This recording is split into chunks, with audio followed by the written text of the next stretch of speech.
नमस्कार माझ्या मित्रमैत्रिणींनो, प्रीती अकॅडमी मध्ये तुमच्या सगळ्यांचं सहर्ष स्वागत आहे। मागील व्हिडिओ मध्ये आपण बरेचशा कन्सेप्ट क्लिअर केलेल्या आहेत। आता आजच्या या व्हिडिओ मध्ये मी तुम्हाला कन्वर्जन आणि डायव्हर्जन थिंकिंग बद्दल शिकवणार आहे। या अगोदर मी एक व्हिडिओ लोड केला, त्याच्यामध्ये मी तुम्हाला सांगितले की जीन पियाजे यांचे जे पीवायक्यू जे प्रश्न आहे ना, ते मी तुम्हाला सांगितले होते। प्रश्न मी 3च घेतले त्यामध्ये, परंतु मी त्यामध्ये सांगितलं की ज्या काही अवस्था आहे ना, त्या अवस्थेबद्दल मी तुम्हाला त्यामध्ये माहिती दिली आणि ट्रिक सुद्धा सांगितली, त्यामुळे तुम्हाला ते लवकर लक्षात राहील असं। ओके, आजच्या या व्हिडिओमध्ये आपण कन्वर्जन आणि डायव्हर्जन थिंकिंग म्हणजेच सोलंकी आर्टिचार किंवा एक मार्की विचार याबद्दल शिकणार आहोत। व्हिडिओ खूप जास्त महत्त्वाचा आहे, तुम्ही व्हिडिओ पूर्ण पहा आणि व्हिडिओ जर तुम्हाला आवडल्यास माझ्या चॅनलला लाईक, सबस्क्राईब आणि ज्यांना गरज असेल त्यांना शेअर करायला विसरू नका। चला मग व्हिडिओ स्टार्ट करूया। बघा, लक्ष द्या। कन्वर्जन थिंकिंग, कन्वर्जन थिंकिंग म्हणजे काय? बघा, ज्या प्रश्नांची उत्तरे देताना निरनिराळ्या दिशांनी विचार करावा लागत नाही, एकाच दिशेने विचार करावा लागतो, त्याला कन्वर्जन थिंकिंग असे म्हणतात। म्हणजे काय की एखाद्या प्रश्नाचं उत्तर आपल्याला द्यायचं असेल तर उत्तर ते तेवढंच राहते, त्याला आपल्याला ऑलराउंडर म्हणजे पूर्ण बाजूने त्याला आपल्याला विचार करावा लागत नाही, त्याला कन्वर्जन थिंकिंग असं म्हटलं जाते।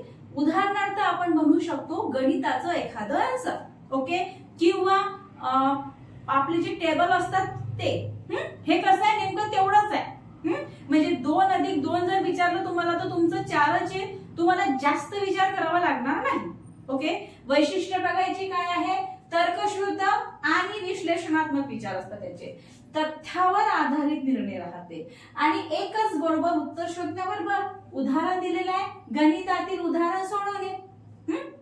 कारण की कसं आहे, गणितामध्ये कसं आहे, तुम्हाला कितीही मोठी थिअरी असली मग तुम्ही त्याचं जे सिद्धांत वगैरे असतात ना, गणितामध्ये प्रमेय वगैरे राहतात ना, 10वी मध्ये राहतात बघा, तर मग ते आपण जेव्हा सोडवतो ना, मग सोडवल्यानंतर आन्सर काय तुमचं एकच राहते, तुम्ही कुठल्याही पद्धतीने काढला आन्सर एकच राहील। ओके, म्हणजेच काय आहे की हे तर्कशुद्ध आणि विश्लेषणात्मक राहते आणि तथ्यावर आधारित त्याचा निर्णय राहतो, याला म्हटलं जातं कन्वर्जन थिंकिंग। आता आहे डायव्हर्जन थिंकिंग। डायव्हर्जन थिंकिंग म्हटलं काय की एखाद्या प्रश्नासाठी अनेक नवीन वेगवेगळ्या सर्जनशील कल्पना सुचवण्याची प्रक्रिया म्हणजे तुमचं विभक्त विचार। विभक्त विचार म्हणजे काय? Divergence thinking. ओके, म्हणजे कुठलाही एक प्रश्न तुम्हाला दिला, त्या प्रश्नासाठी तुम्हाला पूर्ण बाजूचा विचार करावा लागतो। ओके, ते आहे तुमचं डायव्हर्जन थिंकिंग।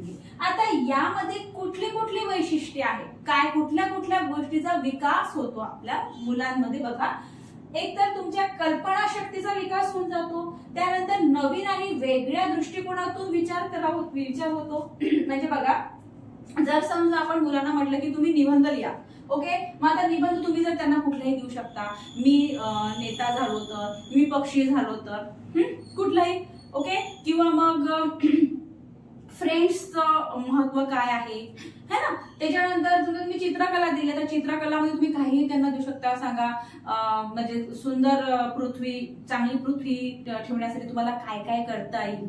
ओके, त्याच्यानंतर कथा तयार करणे, एखादी कथा त्यांना तयार करायला सांगितली, मग ह्यामुळे काय होईल की त्यांच्या कल्पना शक्तीचा विकास होतो, है ना। कारण की ते काय करतात, ते पूर्ण गोष्टीचा ते विचार करतात आणि विचारा अंतिम मग ते निर्णय घेतात आणि त्याच्यानंतर मग ते सगळं ते रेखाटतात। म्हणजे त्यांना चित्रकला सांगितली, चित्रकलामध्ये मुलं बसलेले आहेत, त्यांना तुम्ही एखादा टॉपिक दिला आणि म्हणलं की हा काढा, तुम्हाला काय काढा। मग आता कसं आहे, समजा टॉपिक दिला की बाई सांगा तुम्ही कशा प्रकारे पृथ्वीचं संरक्षण कशा प्रकारे करू शकता, चित्रामधून तुम्ही दाखवा। मग आता कोणी काही करेल, कोणी सांगेल, कोणी दाखवेल की पृथ्वी जे काही कचरा वगैरे पडलेला काही असते तर ते साफ करायचं, पाणी वाचवायचं, मग तुम्ही झाडे जास्त लावायचे।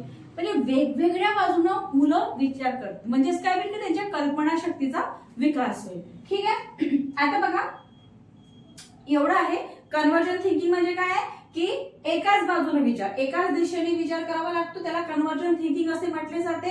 ते कसं आहे, तुमचा तथ्यावर आधारित निर्णय असते आणि एकच उत्तर बरोबर शोधण्याचा बल असते. त्याचं उदाहरण आहे गणितातील उदाहरण. ठीक आहे. त्याच्यानंतर जे डायव्हर्जन थिंकिंग आहे, डायव्हर्जन थिंकिंग मध्ये काय आहे की कल्पनाशक्तीचा विकास होतो, तुमच्या नवीन आणि वेगळ्या दृष्टिकोनातून तुम्ही विचार करावे लागतात.